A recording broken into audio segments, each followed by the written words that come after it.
The Colts just got their guy at QB, a longtime franchise quarterback of the Atlanta Falcons who won an MVP and took the Atlanta Falcons to the Super Bowl. But I am not going to talk about what happened because I might trigger some Falcons fans. But anyways, he's a good quarterback, okay? People say he might be washed or anything, but he's still a quality starting quarterback in my opinion. Last year, people say he had a bad year, but first of all, it's not even that bad. He had a terrible team around him. The only offensive pieces he had was freaking Kyle Pitts, who was a rookie, and Cordell Patterson.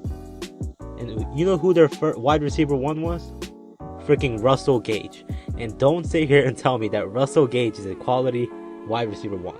He's a good wide receiver 3 or 4, but he is not a good wide receiver 1. And also, they had a terrible offensive line. Their starting running back was Mike Davis, who I'm not saying he's a bad player, but he is still not your ideal starting running back. So Matt Ryan basically had nothing to work with.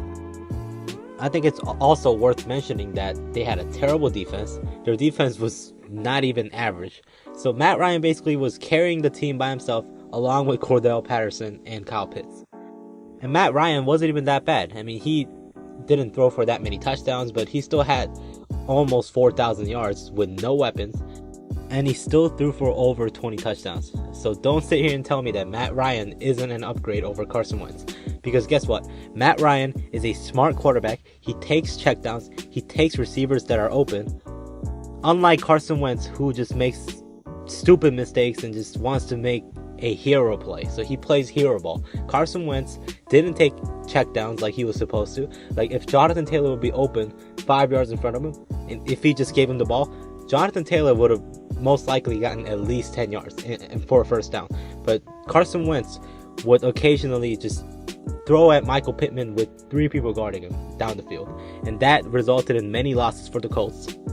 And I'm not saying Carson Wentz is a terrible player again, but he just makes these stupid decisions that, really cost the Colts a lot of games and a lot of points.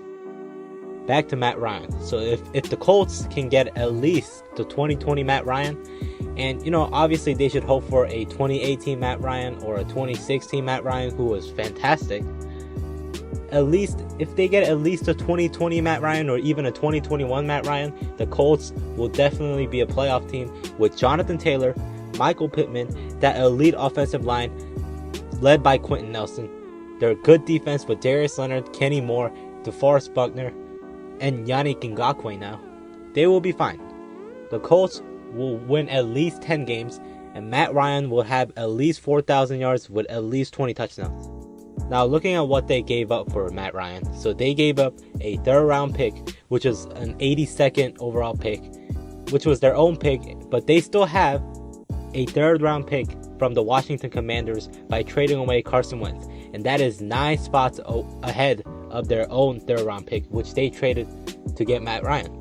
So for the Colts, this is basically a low risk and a high reward move for Matt Ryan.